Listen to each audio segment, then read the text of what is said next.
بسم الله الرحمن الرحيم ওয়ালাইকুম আসসালাম রহমতুল্লাহি ওয়া বারাকাতুহু। সুন্নতে মুআক্কাদা বলতে যেসব সালাত তাকিদ যুক্ত, নবী করিম সাল্লাল্লাহু আলাইহি ওয়াসাল্লাম নিজে পড়েছেন, তাকিদ দিয়েছেন পড়ার। আর প্রসিদ্ধ হলো 12 রাকাত সুন্নত, যেগুলো নিয়মিত পড়তে হয়।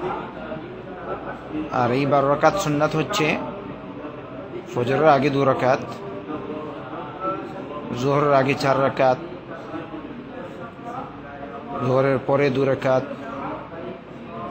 মাগরিবের পর 2 রাকাত, এশার পর 2 রাকাত।